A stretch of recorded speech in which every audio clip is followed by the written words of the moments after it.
Hello, we are just releasing a very limited number of Ilex back vintage 6-packs. And so I thought it might be fun just to run you through the different wines and the different vintages and do a bit of a tasting with you. So I've got the 6 vintages here. We've got the 2011, 2012, 2013, 2015, 2016 and 2017. So as you know, being in a cool climate down here in Tasmania, vintages do vary from year to year, but we do make the wines in the same way. So depending on the conditions of the vintage, we'll get different characters in our Ilex Pinot. So I'll start with the name. Ilex is the botanical name for the Holm oak tree, so Quercus ilex. So that's where the name originally came from. We've actually now changed the label to the Protégé, so you may be more familiar with that wine, but this is essentially the same wine as what the Protégé has become. So it's our entry-level unoaked style of Pinot.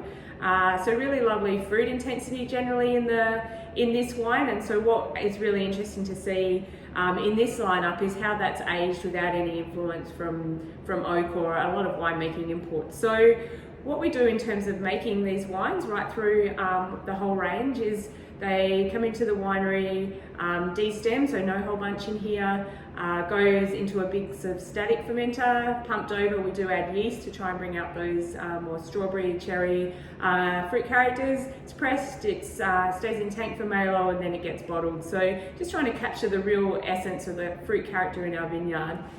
So let's start having a look at these. So we'll start with the 2011. So 2011 was the first vintage that we made of the Ilex.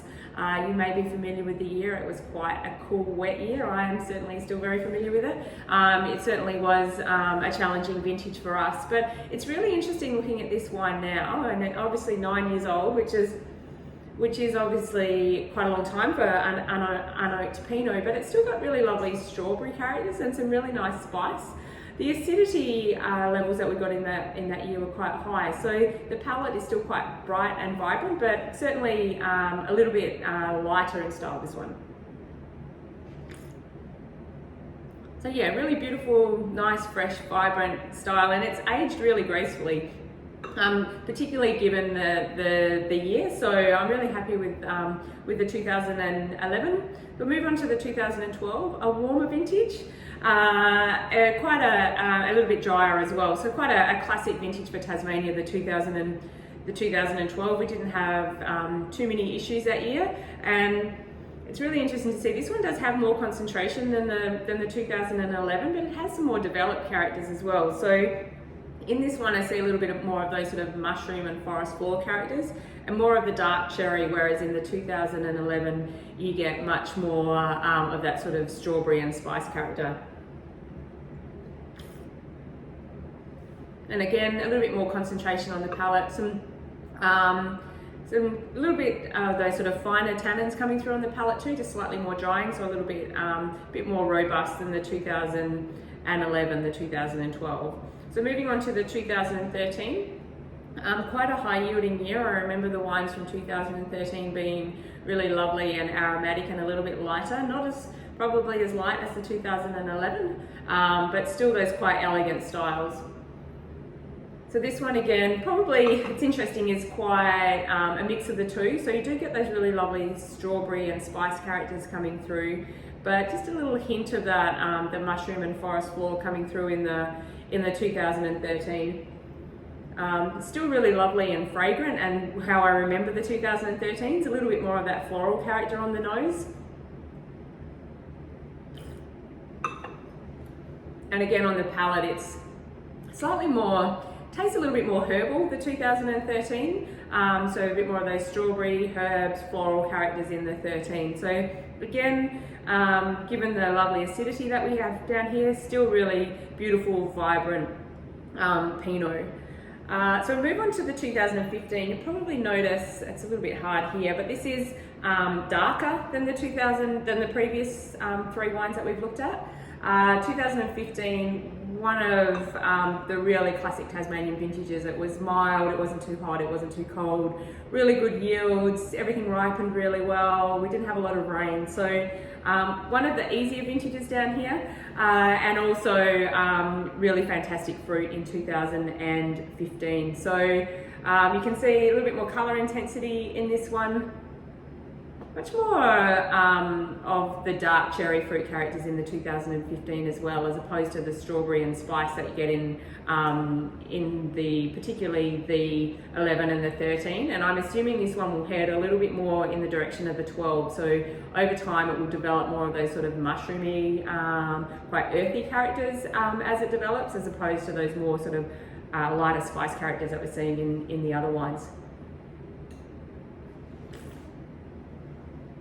So really lots of primary fruit character on the palate of this one, some nice sort of fine tannins as well. But yeah, beautiful dark cherry, quite silky palate on this one. A little bit fuller and richer than the other three. So probably stand up to a little bit more robust kind of dishes. I'd probably have these more with say salmon, Tasmanian salmon or something like that, something not too heavy. You could go something a bit meatier with the 2015. Moving on to the 2016, this one also was quite a similar vintage to 13, quite a high yielding vintage, more elegant styles of wine, quite floral, elegant styles from the 16 vintage. But it's also yeah, interesting because like the 13, it does have that sort of herbal characteristic as well, and more of the strawberry. And to me, this one probably looks as developed as the 13, so it's quite interesting to see that this probably won't age as well as even perhaps the 2011. I'm not exactly sure why that is. Every year throws different things at you, but with the 2016, it's probably not something that you want to keep for a really long time. But for now, it's got really beautiful strawberry and spice characters. It's actually really fragrant, and like I said, in those years like 13 and 16, quite aromatic and floral. So you'll sort of see those characters in those two vintages, not just in these wines, but also in our other Pinots as well. And then the last one in this lineup is the 2017. So 2017, again, like the 15, is darker in colour. I'm not sure. Oh, yeah, you can probably see that that one is much lighter than which is the 16 here and the 17 here. It was a very small vintage 2017, which meant we had quite small berries, which means you have a lot more skin to juice ratio. So all the colour is in the skin, so you end up with darker wines. So again, more like the 15 in terms of that sort of cherry fruit character. I'm assuming silkier tannin, we'll find out in a sec. Yeah, so definitely much more of the dark cherry, even heading into plum with the 2017.